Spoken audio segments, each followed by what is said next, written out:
On this road there are no God-spoke men.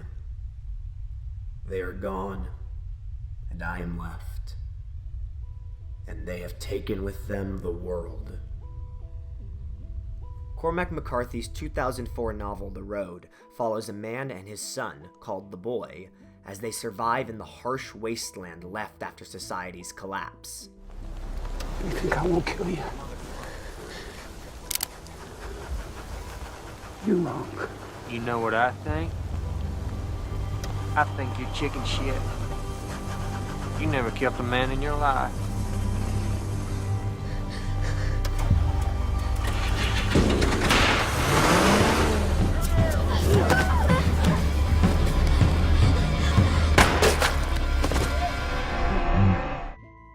Neither character has a name, and McCarthy doesn't include long passages to describe the scenery. The world he presents is bleak, violent, and hopeless. While the man and the boy's sole objective is to survive, the reader wonders if this is a futile effort. At various points throughout the narrative, the man recalls the boy's mother, who committed suicide before the events of the novel. As the man and the woman discuss the grueling future ahead of them, the woman's decision to give up starts to make a lot of sense. What in God's name are you talking about? We're not survivors. We're the Walking Dead in a horror film. A genre Cormac McCarthy is often associated with is that of the neo-Western. Traditional Westerns often mythologized the American frontier. Cowboys were like Arthurian knights, conquering the land and spreading justice. Then, revisionist Westerns subverted this romantic notion of the Wild West, and focused on morally gray outlaws to present a less idealized folklore of America. The neo-Western usually takes place in the modern day, or even the near future, and it presents a failure of American institutions, a loss of religious and moral order, and characters who believe in nothing but the ancient eye for an eye way of justice.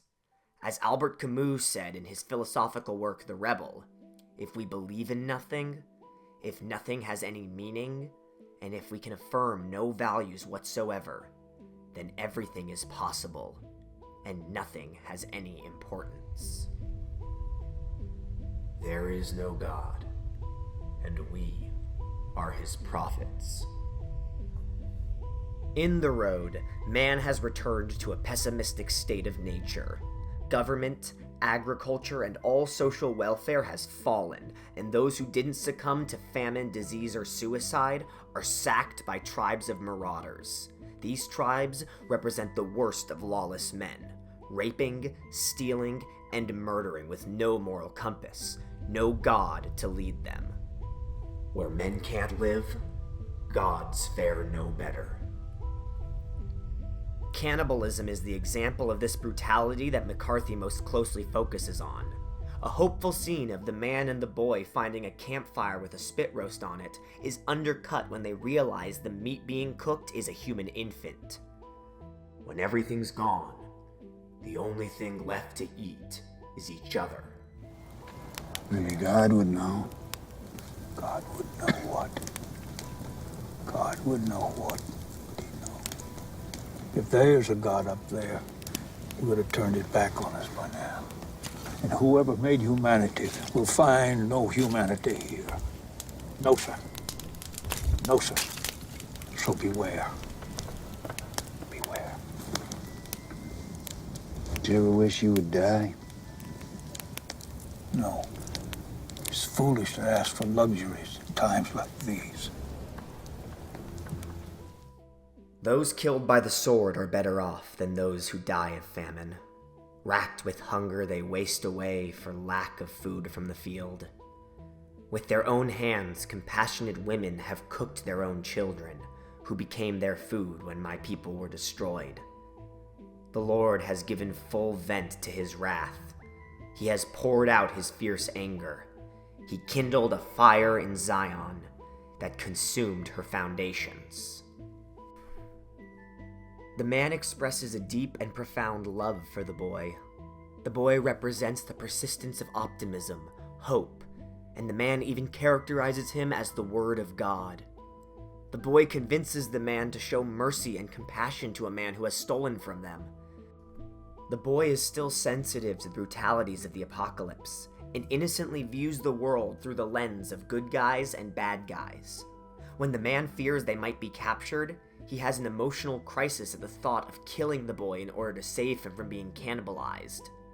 Despite the hopelessness of McCarthy's world, the human heart still exists.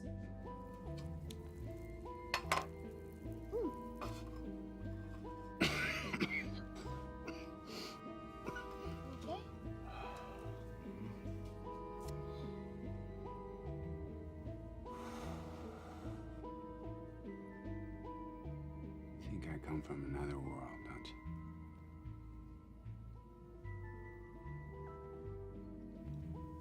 you? Sort of. In Viktor Frankl's 1946 book Man's Search for Meaning, he finds the meaning of life during his experience in Nazi concentration camps, where atrocities like those of the road were taking place. He discovers that when a man has a why to live, they can bear almost any how to live. He cultivates an appreciation for everyday actions in the face of adversity, just like the man and the boy celebrate finding canned food and reaching the ocean, even though it's lost its blue color.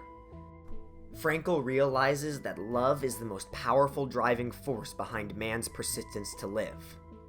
The love he had for his family and fellow prisoners. The love the man and the boy have for each other. For the first time in my life, I saw the truth as it is set into song by so many poets, proclaimed as the final wisdom by so many thinkers. The truth that love is the ultimate and highest goal to which man can aspire. Then I grasped the meaning of the greatest secret that human poetry and human thought and belief have to impart. The salvation of man is through love and in love.